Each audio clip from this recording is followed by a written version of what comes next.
So I've been most impressed with KT's drafting on the red side. It always feels like they trade off what is perceived as a priority pick for two of their own and then build a comp smartly after their first rotation on the red side. So the big question is, with Ryze clogging up a ban slot, who emerges as kind of this priority pick on blue?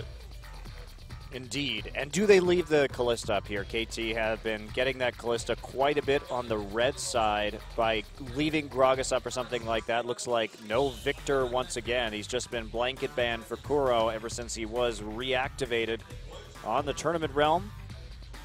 Lots of AD bans. Do they go for the Vayne again, or do they risk Arrow picking it up? They will actually ban Kalista on the blue side. KOO just opting into kind of a fractured AD carry pool. Maybe just thinking that Arrow, after kind of the first couple of picks, just doesn't necessarily have much to offer. Will they actually go so far as to ban Vayne as a third AD ban? They have that flexibility right now. Last time it was Sivir, Vayne, and Evelynn for them. They want the Evelynn still up. Score really not showing up hardly at all in that last game. Alistar take it away. Remember that Gorilla does have that 100% win rate on that champion, and he certainly made plays around the map in the last game. Did. So we're waiting to see, do you just ban out the Vayne and just think it's going to be a first rotation? No, they actually go a different route and ban away the LeBlanc.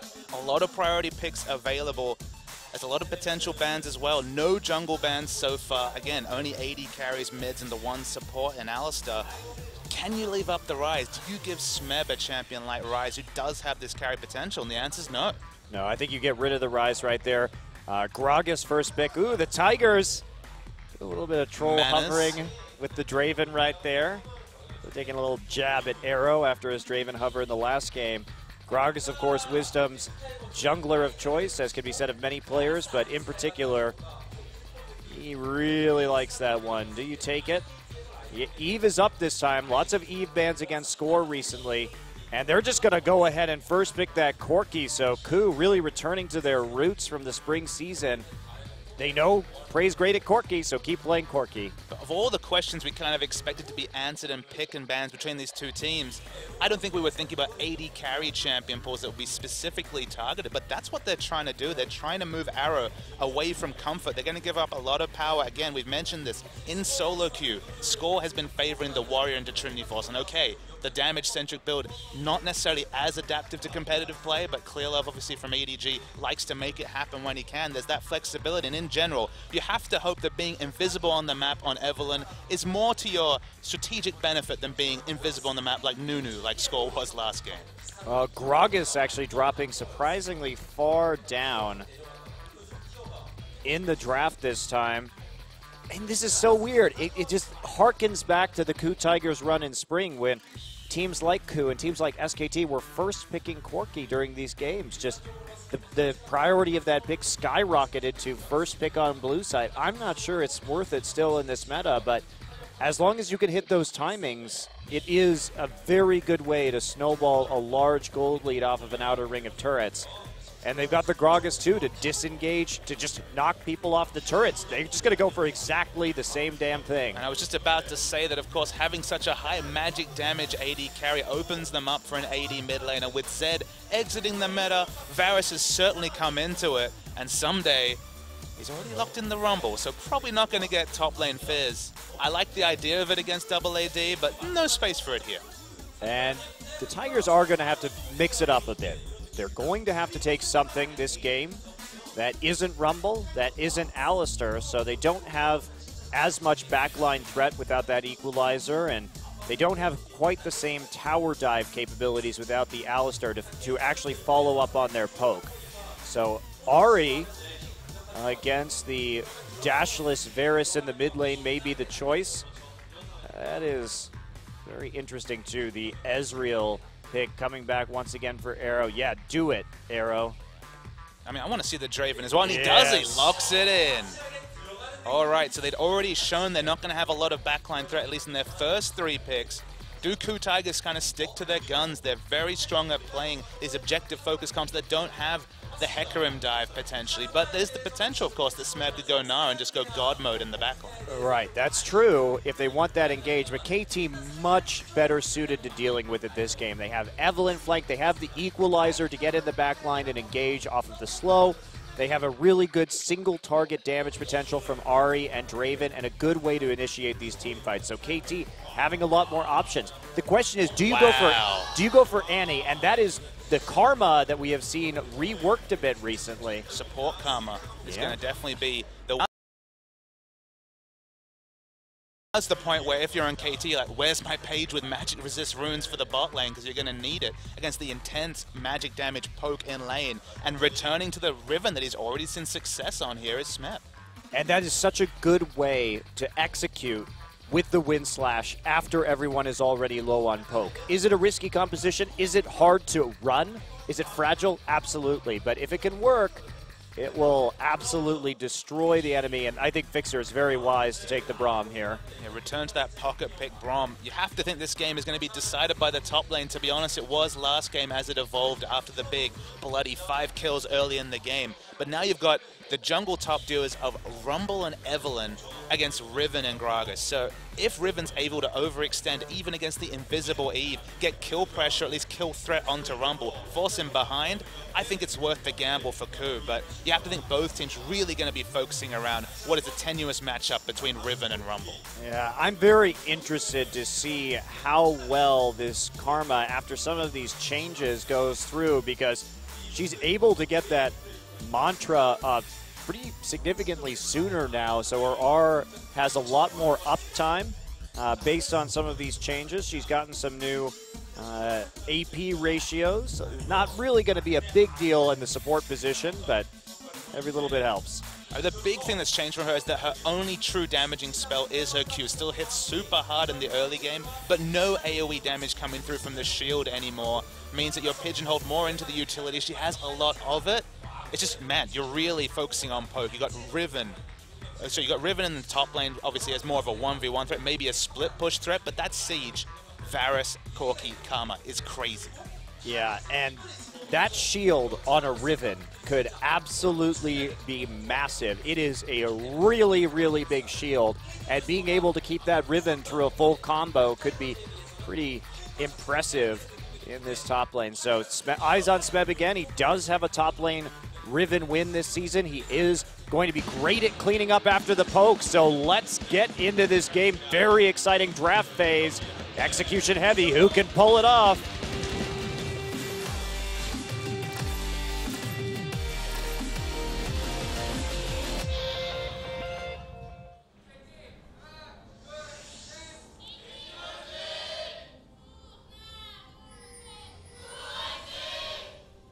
Here we go. Game 2 between the KOO Tigers and KT Rolster. KOO taking that very convincing victory in game number 1, and now KT mixing it up, committing to that Draven. We saw it last season from Arrow. It's pretty bad, but he is a Draven player. He is one of those guys, and we've seen it work really well at other times. Here we go, a little bit of an ambush being set up by KT. Definitely feels like a bit of a backhanded compliment to call someone a Draven specialist. They're going to be spotted out here. Both teams tenuous. KT have the information advantage for sure, but they just choose to back away. They do. So they saw lots of people up in that tri-brush, but KOO wisely deciding not to commit to walking into that side of the jungle for the deep wards. They would have found themselves in a pretty bad ambush situation, and all that AoE coming in from KT, that is probably not a level 1 that KOO really wants to fight. And here we go. Are we going to have those standard lanes? Looks like no. Lane swap will be coming in. Arrow and Fixer moving towards the top side of the map. Smeb planning on starting a camp here in the jungle. To me, Riven is the big question mark. I think that's always the case in competitive play because, of course, we've all faced those oppressive Rivens in solo queue that take over games. That can happen also in competitive play. But to me, this KOO lineup still has the same core as in Game 1. Still very much poke-focused. The turret-taking abilities of Varus and Corki with all the poke and disengage of Gragas and Karma is very, very powerful. The big difference is that they have this split pusher. They have Riven who's going to itemize almost purely for damage. And then you engineer a situation where in the late game, who's going to split push against this Riven? Because Rumble in general cannot stand toe-to-toe to a late game Riven stacking armor penetration. And here we go. Fixer and Smeb going toe-to-toe over a Wolf right here. Looks like Fixer actually going to take that, so SMEB will not be hitting level 2 off of that objective. Instead, he's just going to join Wisdom over here and take this small one instead, get his level 2 that way. A little bit of taxing from the jungler from SMEB as we're going to go on a bit of a jungle top lane follow here from both teams. The 2v2 at level 2 is massively in the advantage of KOO, of course, as you can see on this minimap. Not likely to find each other, but very happy to play assertively, playing around their duo lanes in this particular situation. And this is just very standard lane swap play. SMEB isn't being punished for the fact that he's just sitting on a Doran. Well, this isn't standard lane swap play when we see some proxying this early on. A little bit of a fast push right here, actually. 4 people showing themselves on the bottom side before the recall. And KT going to respond by taking a look at this blue buff, but other than that, KT remaining invisible on the map. And now a recall, actually, from Praise Corki. They want this 2v2 versus the Draven. Now that they've got this lane bully and Karma, they drew him into this trap. You got to wonder, KOO flashing over that Draven in the champion select, kind of baiting it out of Arrow perhaps, and they're going to see the ward fall as well as them doing the Gromp over the wall, and they've got to get out of their score. A little bit too low to be dealing with that. And with all these movements, SMEB going super aggressive, but score actually 3 buffs Wisdom with the pathing that they did. It seems like they just were surprised that KT started on the weaker side and now are stuck with just the single buff. Indeed they are. Well, SMEB be confident in lane against Arrow as long as Gorilla's there, and looks like actually the Corki going back down to the bottom side. So they still have that nice long-range harassment. Of course, we all know how much damage that empowered Q can do. SMEB actually has used all his dashes, and Evelyn is here. We're seeing the damage trades. Arrow does a lot of damage early, and SMEB is going to fall. It's the first blood. Just overextended at the wrong time. Had used all 3 charges of the broken wings and died. They really tried hard to give Arrow that kill. Arrow even flashing for it, but unfortunately, Riven shield for Arrow doesn't allow him to really cash in on a lot of those stacks. So Arrow still looking for that big Draven play here as SMEB just TP back up to the top side. Didn't lose too much of that, but Arrow starting off with an assist, and Score goes back and starts working on that Warrior enchantment. We'll see what other plays he can make on the map, but that's about, I mean, that's a very good situation. Slow that Riven down, because a slowed down Riven doesn't do a whole hell of a lot. I mean, the interesting thing about the duo lane that we've evolved into, which of course SMEB on the Riven with Gorilla, is that Karma still, even though she's had her values adjusted, is very, very powerful in terms of lane presence. A lot like Corki, actually, in terms of the laning phase. So it makes up for the fact that it's a melee versus ranged matchup. It could have opened up basically free farm for SMEB, but giving away the first blood kind of throws a spanner in the works. But whatever farm they can get onto Riven to accelerate that point where no one on this KT side can split push against him is what the KOO are trying to engineer in the early game. Yeah, and I'm just so curious, because one of the things about Karma support traditionally has been that you have this really strong laning phase with this really steep fall off.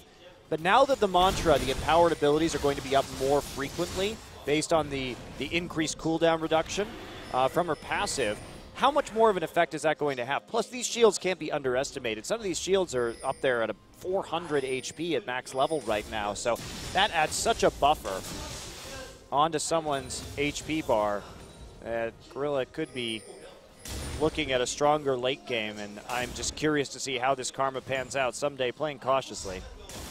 I guess to me the interesting fact is, you mentioned during the champ select and the loading, Riven diving the backline with the extra shield for just that more chance of bursting down the fairly immovable Draven. Think about the other scenario, the poke wars with Varus and Corki. Suddenly, Gragas disengage, Karma has disengage, and an AoE speed buff.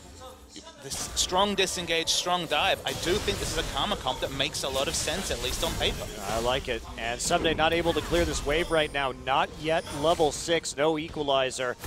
So they're going to end up taking quite a bit of damage on that turret. Score eating some Karma Qs. Not even an empowered one, getting chunked down. Keeping Evelyn accountable like this, suddenly you know exactly where she is in the map. Other lanes like the Riven can overextend, of course in this case, not in a 1v1 matchup, but the more accountable you can make an Evelyn, the happier and more aggressive your other lanes are able to play. Taking a look at that mantra right there, or the E rather. So of course Q-Max first just for that harassment. And now Score just returning to lane.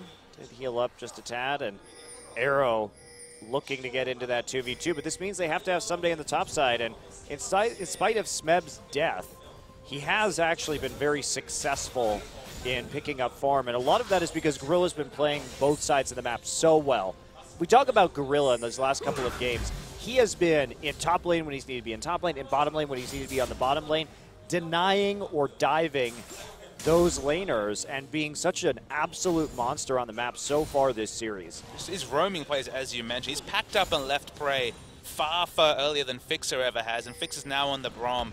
Even though it doesn't have a strong laning phase, at least feels like he has to fight around Draven until Draven's flash is available, frees up Karma, just be a nuisance wherever she goes. I have to say, I do like the Braum here, at least in lane, for blocking some of these projectiles from Corki and Karma, though. At least you have that, preventing the Draven from taking too terribly much damage. And as you mentioned, the Phosphorus Bomb has such a slow travel time that you Very basically easy. 100% of the time to shield that ability, allows you to position more aggressively. Suddenly, Draven's trades, which are always his strong point, they're basically unsustainable for Prey, because the Phosphorus Bomb will be blocked. Actually misses it there. So just, Fixer, come on, mate. Just a little bit better than that.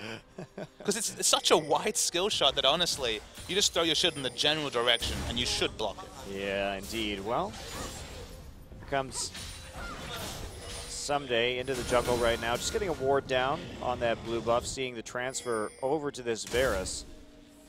And the thing for KT is, can they survive the power spike? Because they are going to be really well set up to pump out damage in the late game. They may want to go for a dive right now. Eve slinking through the jungle. Some blue pings do come through. They know what's up, but they're honestly afraid of the pick power of level 6+ on both Eve and the Ahri. Well, there's a big danger here. They are going to not spotted. Not spot Score. Gorilla walking towards that brush, and they know it's coming now. Speed up from the Orb of Deception, and they have to back out. Pink Ward a little bit wasted right there. Dropping it in the brush, and that'll be the end of the attempt on the dive. Good reaction from Wisdom and Kuro.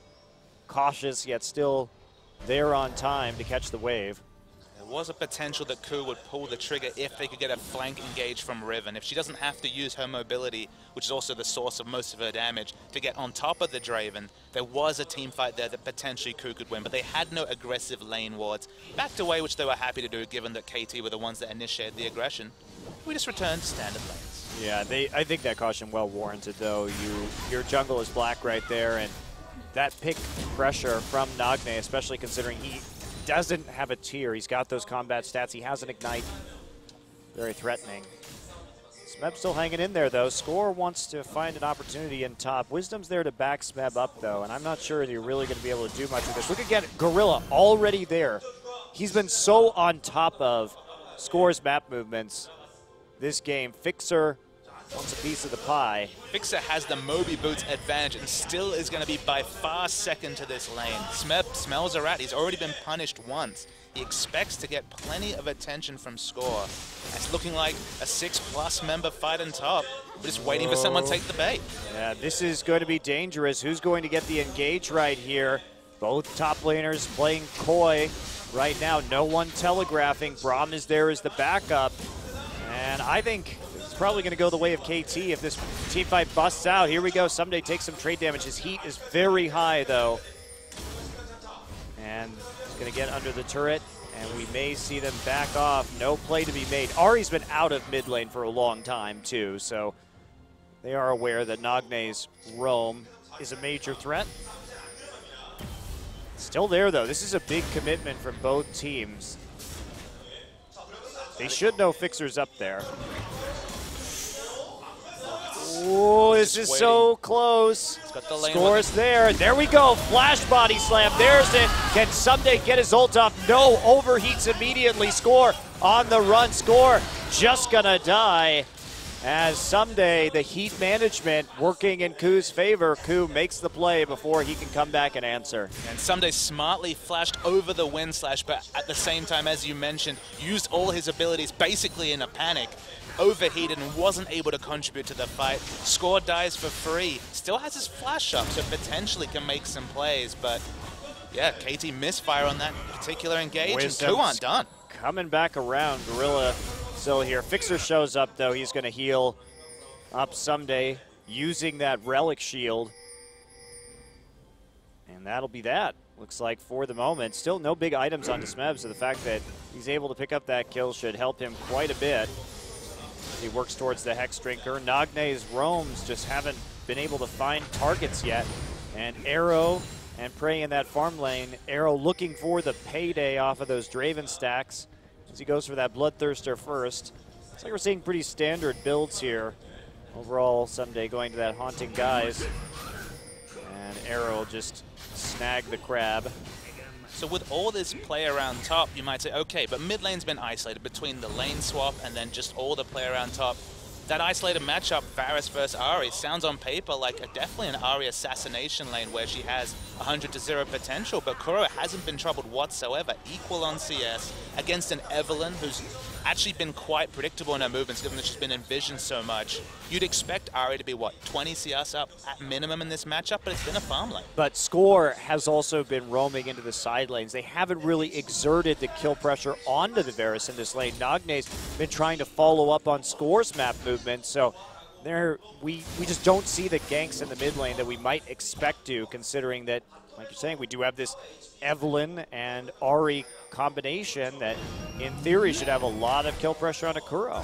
It's given KOO a free farm. Definitely the time to gank Varus is pre-9, pre his Q getting on such a short cooldown that he can balance poke with almost instant wave clear. And now we're at the stage where, honestly, one rotation of auto attacks, a Q and an E, and the minion wave's gone. He never actually has to get into charm range. And the free farm will continue for Varus, which is better than expected when you're just looking at this Varus versus Ahri matchup. And the warding here on the top side of the map just so thorough.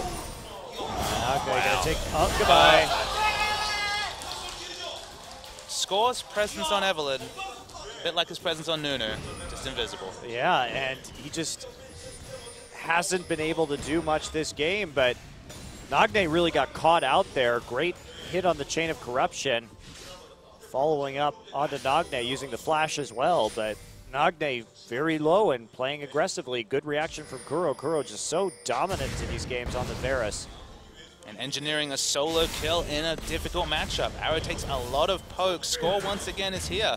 But KOO, they're not interested in taking the bait. Whenever Evelynn has been in position for aggression, it's been snuffed out by KOO. And with all their disengage, whether it's the Karma, whether it's Gragas when he's involved in this duel, they've just never been able to get the big Agony's embrace that Score's been looking for. Well, I think they're just playing very well and very cautiously around the fact that this Draven could have the Evelynn there.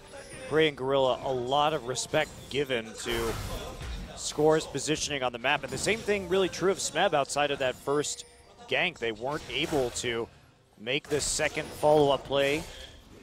Work on the top side. They're going to give away a blue buff right now. Now, KT still definitely in this. They are not too far behind. And the problem with KOO's composition is that once the tankiness comes in from KT on some of these champions, that they just are going to lack damage. The mobility also from Ahri going to be problematic. And here goes KT after the Dragon when they see Wisdom up on the top side. Their big boon, as I mentioned a couple of times, is this Riven split push, though. That is something that Rumble just really isn't going to be able to itemize into a build that will allow him to duel against Riven. It's not what Rumble does. He's not a duelist. He's a big team fighter. So Smeb's already engineered a 30 CS advantage. Would have expected something like that for the Ahri, but actually 10 CS behind and now a death.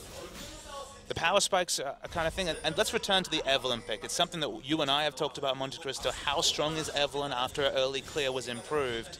She's strong, she does have those intangibles, but when teams play so smartly around them, although here we go, look and see the solo kill. And there's the follow-up. Nagne gonna fall, but so will KOO to the Ignite. And that missed CC causing a few problems, but they do manage to get Smeb's TP out. That will give them teleport advantage, and this could be the window of opportunity that KT actually needs to snowball the Draven. If used properly by KT, this could be absolutely huge right there. Trading 1-for-1 in the mid lane, definitely not the end of the world for them, but forcing out Smeb's TP simultaneously, that is a big edge. And Draven goes back for a shot, rushes the Infinity Edge. We've seen a lot of bloodthirst to Draven when we've seen it from the likes of Crystal. Just focusing on the sustain, obviously going to have massive crit axe potential now. 167 CS means we're going to be talking about an intense cash-in. So honestly, now we're almost in a side game of can Draven pick up this kill and cash in what looks like it's going to be, what, a straight static shiv if you start adding up all these axe catches. Yeah, this is a very perilous moment for the KOO Tigers. Yes, they may have that lead, but Arrow has been just farming for the last 18 minutes of this game, getting a huge number of adoration stacks, and they're looking to deliver on it right now. Someday was in that bottom side. He still has the TP, seeing if he could make a play while the wave was pushing up. He's very scared about being caught too far away from his turret against this Riven. Now SMEB wants to show up in the bottom side. They smell what's going on right now. If you look at the power spikes they're hitting, Sorcerer's Shoes, Trinity Force, you think, okay, they're going to start to want to poke and group, but you mentioned very astutely, you can't do that when SMEB doesn't have teleport. So the best way to do it, just rush bottom, force a defensive teleport from this Rumble, because they cannot play their rotational style unless they group early, because they have to wait out that teleport timer. It's giving KT some more time, though, and that's the thing, is that the Tigers are reliant on this power spike that's coming in the next 10 minutes or so, and that's their big, big time to win this game. It's great for them that they have this edge early. Tiamat into the Hex Drinker already completed. We're seeing a fight though. Fixer able to disengage with the ultimate. They're trying to make something happen when SMEB. He's channeled his back a few times now. Massive heaped minion wave. He's going to be pressured into it, but they will pick up this turret. So Trinity Force Corki picks up the objective they're looking for, 2-0 in turrets. Don't know if they can engineer a mid turret though before this teleport's available from SMEB. Yeah, but here we go. That was 2 summoners burned by KT on the disengage, so underestimating rather their ability to trade in that situation.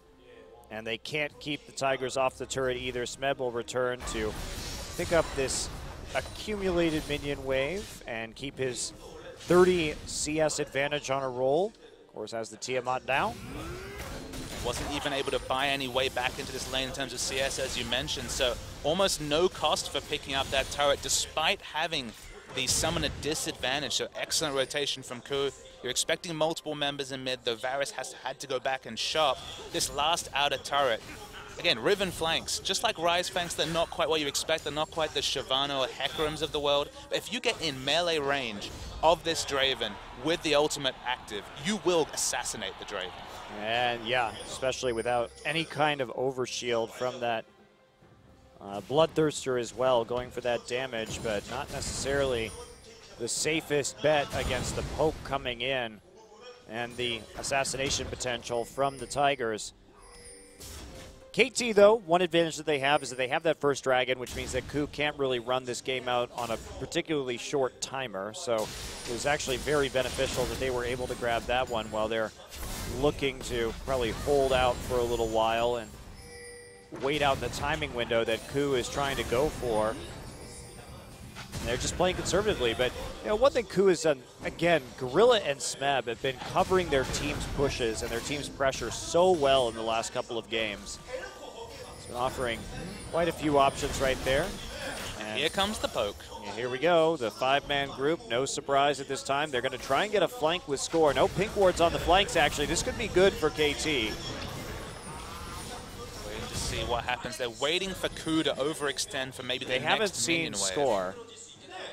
Starting to think something's afoot. Obviously, you're expecting the Score flank, but this turret is going to probably go down on maybe the next minion wave. So Score, level 11, the Agony's Embrace, going to be a significant shield. KOO are grouped up.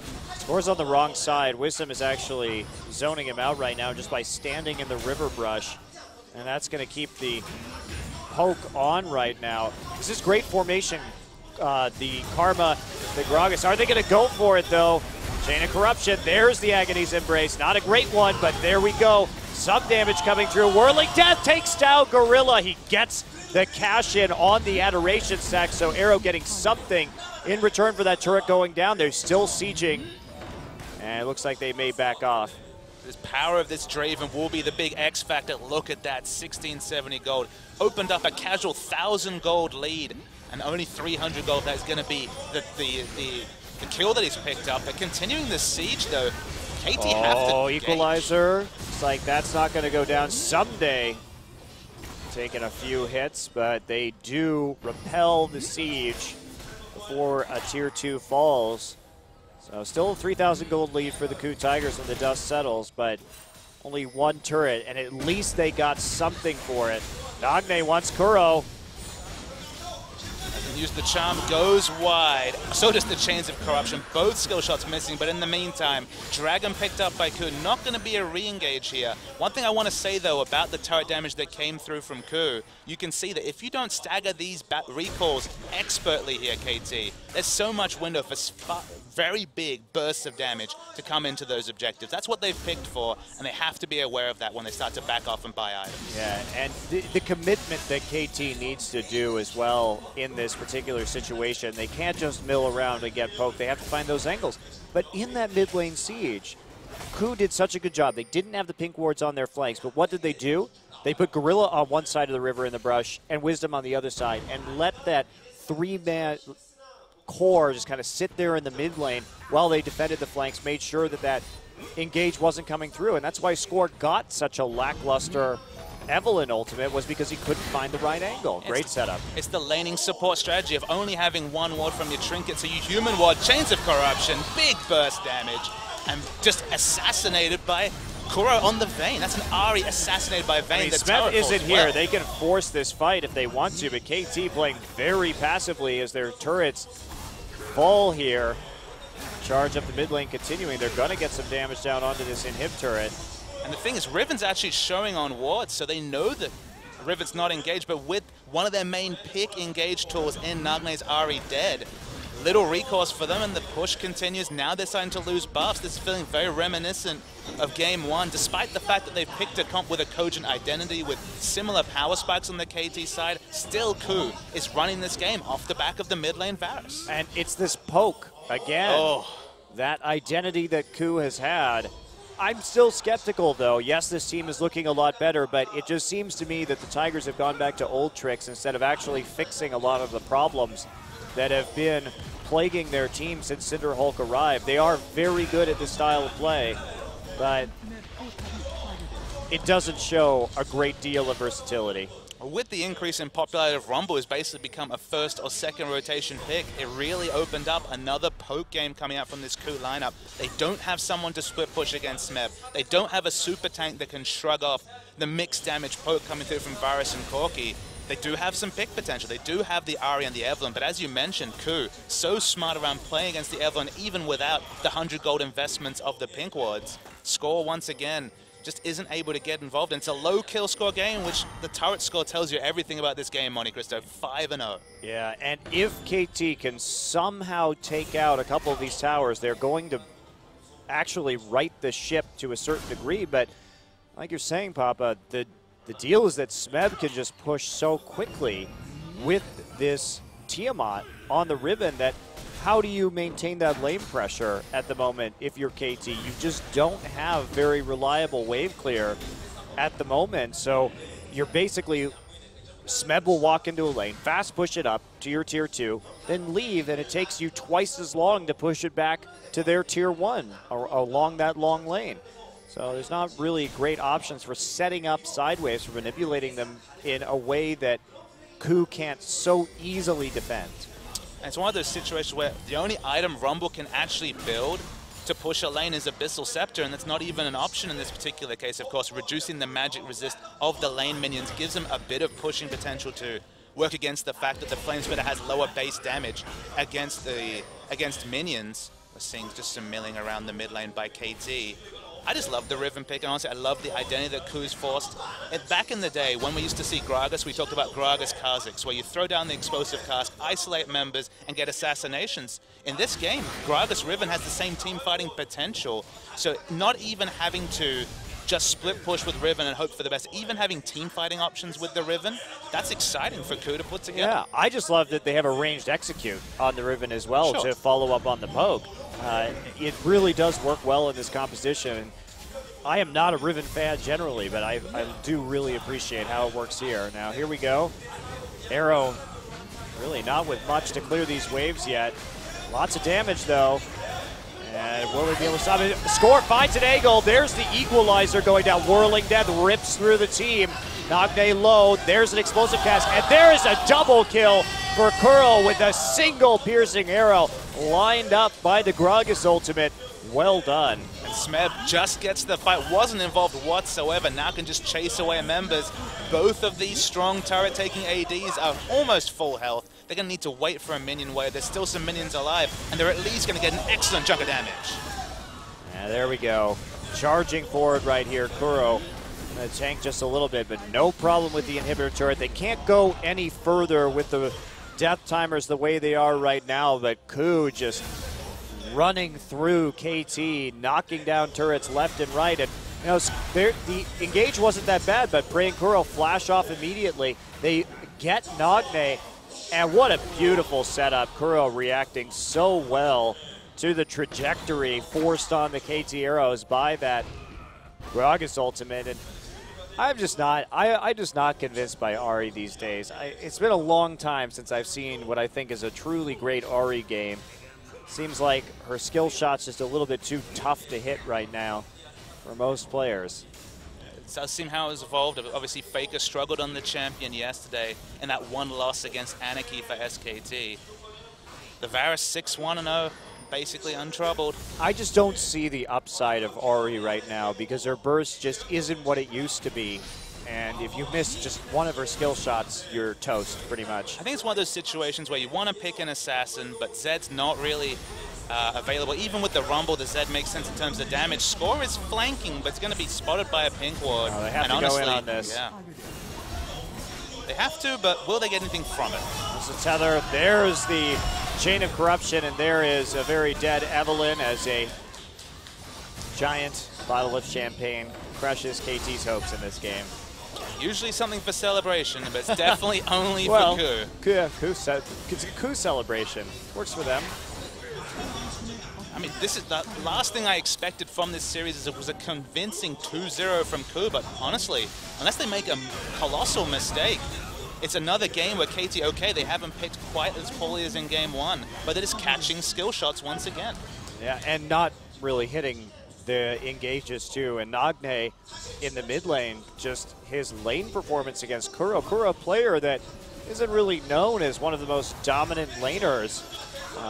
And that, to be fair to KOO, though, his solo queue ranking has been climbing pretty dramatically recently. He's been playing a lot more solo queue than he used to, and I think it really is influencing his performance in a lot of these games because his individual performance has been definitely on the rise this season, even against players like Faker. So here we go. KT, after losing 2 inhibitors, will at least get a dragon for their troubles, but that is not going to be a whole lot at this stage of the game. 9K gold down, and with a composition that will easily ride those waves of super minions into the base and start the siege. It's definitely too early to talk about dragon as a win condition when we're talking about a 48-minute at best 5th dragon coming through from KT. If they're literally rushing it down on that 6-minute timer. Not really much upside to talk about KT. They're just going to clear up these minion waves, the super minions pushing in, waiting to see if they can get exclusive vision around Baron. Can KOO. And let's return to also the fact that Wisdom's played both these games. His win rate hasn't been there. We talked about how he's the early pressure jungler. Suddenly picking early power spike comps, picking Siege, has opened up Wisdom to really play to his strengths, KOO to play to their strengths, and something different. Wisdom has had much better late game Gragas ults than we've seen previously, though. He's been really much more judicious and intelligent about how he's using that explosive cast where it was sort of thrown out and problematic previously. Now KOO gonna have a hard time doing this Baron. They just are all so squishy that one equalizer could easily finish them off in this situation if they're not careful. They kind of have to force a poke. Wow, they're just gonna go for it. They have so much damage. Smeb, of course, not a tank top laner, has a lot of damage himself. This is a potential turnaround point. Scores milling around, hasn't got flash They're gonna available. go for it. There's the teleport coming in. Whirling Death not gonna be there for the steal. TP canceled. There's Gorilla flashing forward for the tether. KOO wants it. He lands the chain, and there's the rest of the poke follow through. Score gets demolished as he finds himself straight in the middle of the KOO Tigers composition. KT were in a bind. They didn't have Flash available in scope for even the most opportunistic of steals. Someday couldn't commit because he needs to clear the super minions. So they can bring up a Baron buffed up super minion wave and honestly just try and poke KT out of this series. Yeah, they're setting up right now. There's not really much that KT can do about this. Pretty much nothing at the moment, actually, unless they hit some insane equalizer. Nagne on the periphery, poking forward. There's Speb right in the mix with this Riven, chasing everyone back to the fountain as the rest of his team goes through their wrecking ball formation of just destroying these turrets. And now we have the siege onto the Nexus. That's going to be it. There's nothing they can do, and KOO, with early game power spikes, the Varus Corki in both games placed their win conditions beautifully. KT didn't really have any win conditions in game 1, had some in game 2, but Ari once again just isn't able to make anything happen. We talked about the fact that Varus versus Ari just turned into a farm fest. Ari tried to get her roams off with Evelynn, but Score in both games doing his best Evelynn roleplay and being invisible, not being able to get much done, and a convincing series win for KOO. Yeah, and I just think that KT were blindsided by this Varus, not something we expect from the KOO Tigers. And also, who would have guessed that the Riven was coming back, that the Karma was going to come in, and that Karma really did work. And one person we haven't mentioned was Gorilla, who was just really good in this series. His presence on the map, his presence in the lane was spot on, and for me, he was the reason why the Tigers were really able to put on so much early game pressure. He was